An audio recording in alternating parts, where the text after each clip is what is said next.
Pendant que la France et TV5 Monde, chaîne publique française, rêvent de manifestations le 3 octobre, donc aujourd'hui, et s'inventent des scénarios Gen 200Z, 213, je ne sais quoi, l'Algérie, elle, est en passe d'arriver et de réussir son pari, d'arriver aux 400 milliards de PIB en un temps record.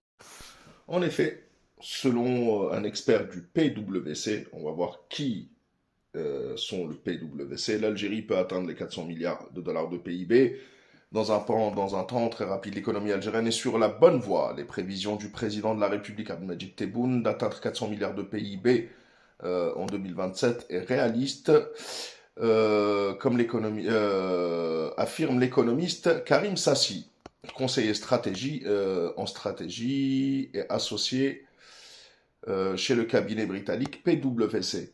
Qui est le cabinet PwC? Parce qu'effectivement, si c'est les experts d'ITélé ou du 360, on peut se poser des questions. Si c'était un cabinet algérien, on pourrait se poser des questions. Si c'était un cabinet microscopique mondial, on pourrait se poser la question. Mais PwC, c'est PricewaterhouseCoopers. Bon, PricewaterhouseCoopers est un réseau britannique d'envergure internationale, l'entreprise spécialisée dans l'émission d'audit, etc., etc. La tour PwC, fondée en 1849, c'est britannique. Elle emploie ce cabinet d'audit 364 000 personnes à travers le monde et réalise un chiffre d'affaires de 53 milliards de dollars, c'est-à-dire le pays. Donc, pendant que la France, elle, réalise des sondages iTélé, le CRIF, BHL, etc., pour dire que 76% des Français veulent stopper les visas pour l'Algérie, tant que le pays refuse les OQTF non réalisés, je crois que c'est une centaine, 200 maximum. Pendant ce temps-là, l'Algérie, elle, est en train de s'envoler. Et d'ailleurs, il n'y a pas que ça comme bonne nouvelle. On peut aussi voir que grâce à son adhésion à l'ASEAN, l'Algérie mise sur une hausse de 5% du PIB grâce aux investissements asiatiques.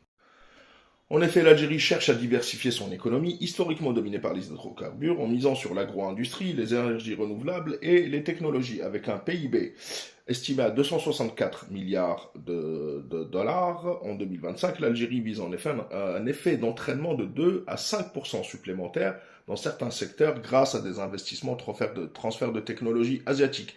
Des coopérations industrielles avec la Malaisie, notamment dans le solaire, sont déjà en cours depuis 2024. Donc pendant que l'Algérie réalise ça, en France, on pète un plomb.